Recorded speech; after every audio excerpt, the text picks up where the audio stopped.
En fait, j'ai eu 9 stades de vieillissement dans le film. Et donc j'avais ma barbe qui grandissait, mes oreilles, là c'est le premier stade d'oreille parce que j'ai aussi les oreilles qui grandissent.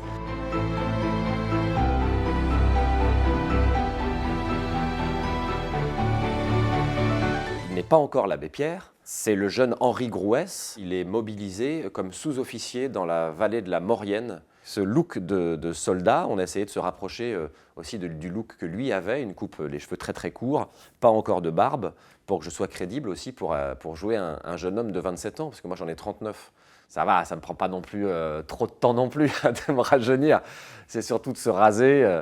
Non, en fait, j'avais minimum 2 heures, quand même 2 heures de préparation tous les jours. Parfois, c'est plus difficile de se rajeunir à l'écran que de se vieillir. L'abbé Pierre, là, il est à l'Assemblée nationale, député de Meurthe-et-Moselle. C'est son premier engagement vraiment politique. Et il s'avère pas être très doué, il se fait souvent taper sur les doigts, il se fait engueuler, il se prend des coups. C'est pas facile pour lui. Là, ça colle physiquement. Voilà, donc après la guerre, donc voilà, on monte en âge, donc on m'a rajouté cette barbe. C'est du vrai poil. C'est du vrai poil, je sais pas trop d'où ça vient, je crois que c'est du poil de yak. Des poils animal, je ne veux pas trop savoir d'où ça vient. On m'a comblé un peu les golfs que j'ai là, c'est aussi la magie du cinéma. Je jouais au théâtre, les fourberies de Scapin en même temps, donc j'avais un peu la voix cassée là, à ce moment-là du tournage, et en même temps, quand je vois le film, je me dis que ça marche bien, parce que l'abbé Pierre, il s'éreintait dans ses discours, on le sait, il s'engageait à 2000%, et donc voilà, d'avoir cette voix un peu cassée, c'est pas gênant du tout. Moment important, cet appel de 54. Mes amis, au secours, une femme est morte cette nuit à 3 heures sur le trottoir du boulevard Sébastopol, serrant sur elle le papier par lequel, avant-hier, on l'avait expulsée. Chaque nuit, ils sont plus de 2000.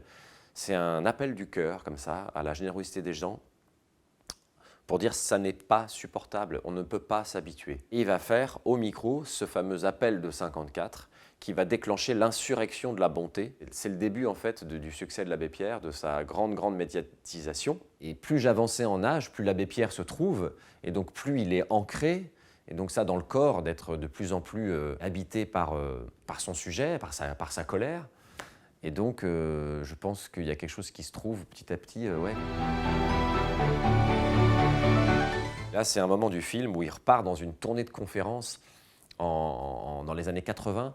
En 84, normalement, j'ai 6 heures de maquillage sur le visage. J'arrivais à 3 heures du matin sur ma chaise, jusqu'à 6 heures.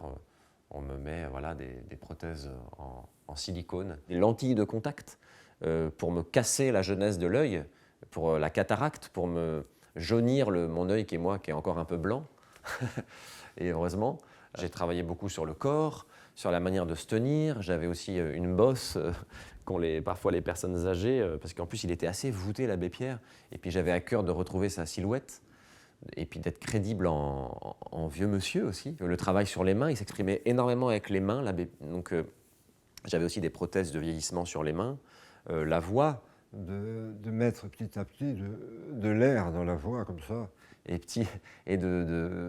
Puis la voix à 75 ans, c'est pas la même qu'à 94 ans. La lenteur des gestes aussi, dans les attitudes, de ne pas avoir, moi, le réflexe de bouger trop vite.